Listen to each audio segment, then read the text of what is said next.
Boa noite. Boa noite. Corpo de João Alberto Silveira é enterrado em Porto Alegre. Ele foi espancado até a morte por seguranças de um supermercado. Novas imagens mostram o começo da confusão. João Alberto dá um murro em um dos seguranças. O presidente Jair Bolsonaro fala sobre o racismo em discurso de reunião do G20.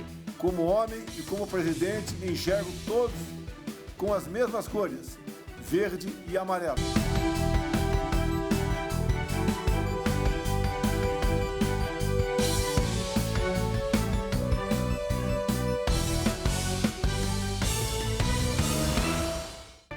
Rede TV News de volta e vamos ver como é que foi o dia dos candidatos que disputam a Prefeitura de São Paulo no segundo turno.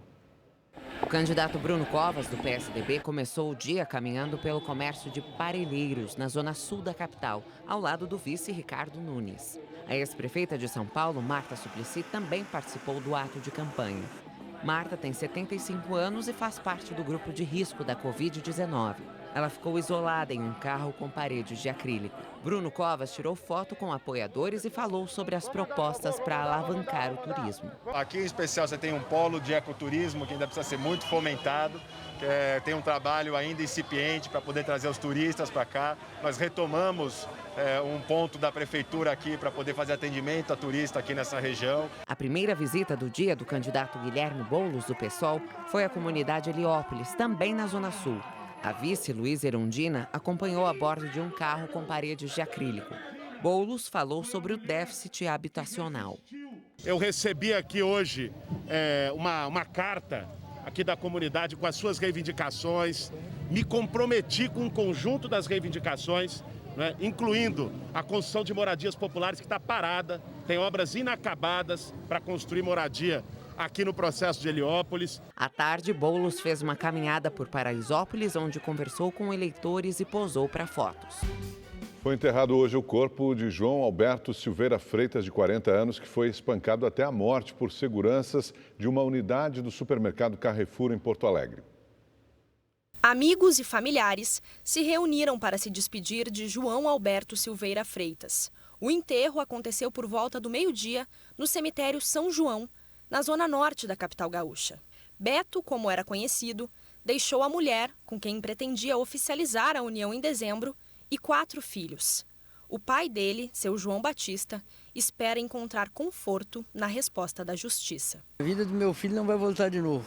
Os filhos dele estão crescendo e a explicação que eu vou ter que dar para eles é a mesma que eu já estou dando para vocês aqui. Mas eu espero ainda na justiça. Eu acredito na justiça. João Alberto foi espancado e morto por 2 seguranças do Carrefour, onde fazia compras com a esposa. Ele teria se desentendido com uma funcionária do local. Novas imagens de câmeras de segurança mostram o início da confusão. A vítima aparece sendo conduzida até o estacionamento do supermercado. Instantes antes de atravessar a porta, João Alberto dá um soco em um dos seguranças. A partir daí, as agressões começam e duram mais de 5 minutos. É possível ver João Alberto pedindo ajuda enquanto recebe diversos socos no corpo e na região da cabeça. Em seguida, um dos seguranças o imobiliza e comprime as costas dele com o joelho. João Alberto chegou a ser socorrido pelo Serviço de Atendimento Móvel de Urgência, mas morreu no local. Segundo a perícia inicial, a causa provável da morte foi asfixia. A justiça decretou a prisão dos 2 agressores, o policial militar Giovanni Gaspar da Silva, de 24 anos, e o segurança Magno Braz Borges, de 30. Eles ficarão presos até a investigação ser concluída. No fim da tarde de ontem, cerca de 2.500 pessoas fizeram um protesto em frente ao local do crime. A manifestação começou pacífica, mas um grupo de cerca de 50 pessoas tentou invadir o Carrefour, que estava fechado. Os policiais utilizaram bombas para afastar os manifestantes. Um homem conseguiu entrar no pátio e escrever "Polícia Assassina" na fachada do supermercado. E a Avenida Paulista amanheceu com uma imensa pintura com a frase "Vidas Pretas Importam" em frente ao Museu de Arte de São Paulo. Cerca de 30 voluntários do coletivo de artistas produtores culturais participaram dessa ação que começou na noite de ontem e foi concluída por volta das 5 horas da manhã. Essa foi uma forma de protesto do grupo depois da morte de João Alberto em Porto Alegre, que a gente viu agora. A ação é bem semelhante também a uma que foi registrada nos Estados Unidos. Lá, manifestantes pintaram a frase "Black Lives Matter" depois do assassinato de George Floyd, também negro, por policiais. E sem citar a morte de João Alberto Silveira, o presidente Jair Bolsonaro minimizou a questão do racismo no país e disse que há tentativas de importar tensões alheias à nossa história. A declaração foi dada durante a reunião do G20, grupo das maiores economias do mundo. Ao começar o discurso, o presidente Jair Bolsonaro pediu licença para tratar de um assunto fora da pauta. Quero fazer uma rápida defesa do caráter nacional brasileiro em face das tentativas de importar para o nosso território tensões alheias à nossa história. O Brasil tem uma cultura diversa, única entre as nações. Somos um povo miscigenado. Brancos, negros e índios edificaram o corpo e o espírito de um povo rico e maravilhoso. Contudo, há quem queira destruí-la e colocar em seu lugar o conflito, o ressentimento, o ódio e a divisão entre raças, sempre mascarados de luta por igualdade ou justiça social. Tudo em busca de poder. Bolsonaro disse que não vê cores, mas sim a existência de homens bons e maus. Como homem e como presidente, enxergo todos com as mesmas cores, verde e amarelo. Não existe uma cor de pele melhor do que as outras. O que existem são seres humanos, bons e maus. E são as nossas escolhas e valores que determinarão em qual dos dois grupos nos incluiremos. O encontro do G20 foi presidido pela Arábia Saudita e pela primeira vez foi feito de forma virtual. O presidente Jair Bolsonaro voltou a pedir uma reformulação da OMC, a Organização Mundial do Comércio. E assim como outros líderes, ele falou sobre a busca por uma vacina contra o coronavírus. Amanhã, Bolsonaro volta a participar do encontro. Apoiamos o acesso universal, equitativo e a preços acessíveis aos tratamentos disponíveis. No entanto, é preciso ressaltar que também defendemos a liberdade de cada indivíduo para decidir se deve ou não tomar a vacina. A pandemia não pode servir de justificativa para ataques às liberdades individuais. Na parte da tarde, Bolsonaro fez uma visita ao Amapá.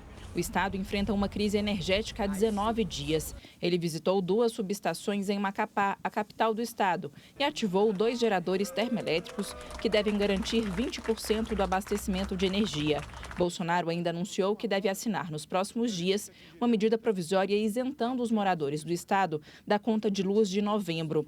O presidente do Congresso, o senador Davi Alcolumbre, que é amapaense, também participou da visita. É ele quem vem mediando as iniciativas do governo federal para restabelecer a energia no Amapá. O piloto britânico Lewis Hamilton, heptacampeão de Fórmula 1, fez uma postagem numa rede social prestando condolências à família de João Alberto Freitas. Hamilton escreveu o seguinte: "Devastado ao ouvir essa notícia, outra vida negra perdida mais uma vez. Temos que lutar para impedir que isso aconteça. Mandando meus sentimentos e orações para você, Brasil. Descanse em paz, João Alberto Silveira Freitas." No Rio de Janeiro, um homem foi preso por agredir a própria avó. Vizinhos denunciaram à polícia os maus tratos. Imagens de câmeras de segurança do elevador de um prédio no Leblon, zona sul do Rio, mostram Matheus Luz, de 21 anos, jogando água na avó, Maria Estela Vasconcelos, de 76. Em seguida, ele bate contra o painel interno, onde ficam os botões dos andares. A vítima tenta acalmar o neto. Em outra gravação, o jovem dá um chute ao sair do elevador. As investigações apontaram que Matheus queimava a idosa com cigarros, a agredia com chutes e golpes na cabeça, utilizando uma garrafa. Segundo a polícia, ele já agrediu a avó em 2017 e a própria mãe no ano passado. Matheus vai responder por lesão corporal, discriminação contra a pessoa idosa e dano. 2 pessoas morreram num acidente em Ribeirão Pires, na Grande São Paulo. 5 pessoas estavam no carro que capotou na rodovia Índio-Tibiriçá. 2 pessoas morreram na hora. As outras 3 vítimas foram socorridas com ferimentos leves. Ainda não se sabe o que causou o acidente. Também 2 pessoas morreram e 11 ficaram feridas em um engavetamento na rodovia Anhanguera, em São Simão, no interior de São Paulo. Segundo informações da Polícia Militar Rodoviária, uma carreta que transportava ração animal atingiu a traseira de um carro que estava na fila do pedágio. Com a colisão, mais 3 veículos foram atingidos. O motorista da carreta e do primeiro carro morreram no local. 11 pessoas ficaram feridas. Uma delas foi internada em estado grave. Mudando de assunto, quer ganhar um carro zero ou uma viagem inesquecível? Então você pode participar do Festival de Prêmios Realizando Sonhos. Assinando o Rede TV Plus, você pode ganhar prêmios. De segunda a sexta, dentro do A Tarde é Sua e do Alerta Nacional, serão sorteados notebooks. Aos sábados, no Mega Senha, uma viagem no valor de R$8.000. Todo domingo no Encrenca sai um HB20 zerinho. No dia 24 de dezembro, você pode levar uma BMW para sua garagem. E no dia 31, também em dezembro, sai uma viagem no valor de R$15.000. No final da promoção, você pode ser o grande ganhador de uma Mercedes C180. Então, se você já é assinante, continue investindo. E caso ainda não seja, acesse agora redetvplus.com.br ou aponte a câmera do seu celular para o QR Code aqui na tela. Tá na hora de realizar os seus sonhos, aqui no Festival de Prêmios da Rede TV. Um lobo-guará foi flagrado nas ruas de Sete Lagoas, em Minas Gerais. Uma cena que tem se tornado bastante frequente. A captura de animais silvestres em áreas urbanas aumentou quase 30% no estado. Estas imagens mostram o lobo-guará nas ruas de Sete Lagoas, a 75 quilômetros de Belo Horizonte. Horas depois, o animal foi visto no estacionamento de uma empresa.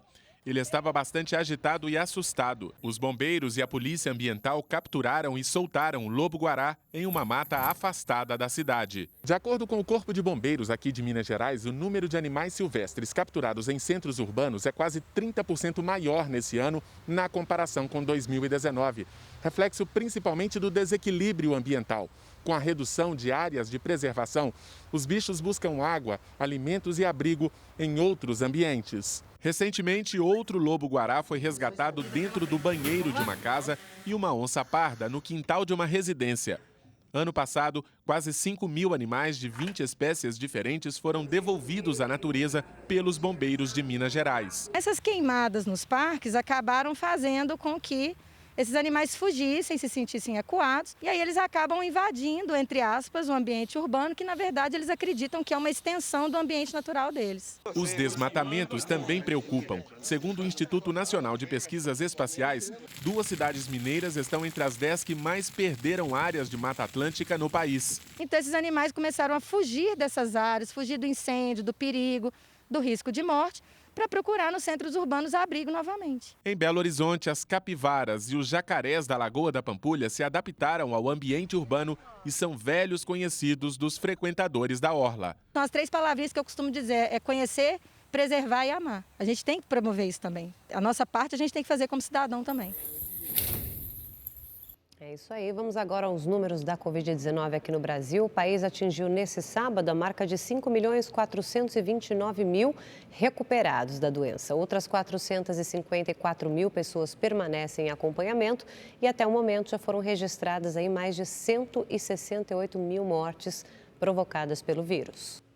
E antes de finalizar, gente, um recado aqui, viu? A Rede TV e o Facebook Watch se uniram para trazer um conteúdo exclusivo e original para você. O programa Histórias do Dia, exibido de segunda a sexta-feira no Facebook da Rede TV e apresentado, coincidentemente, por mim.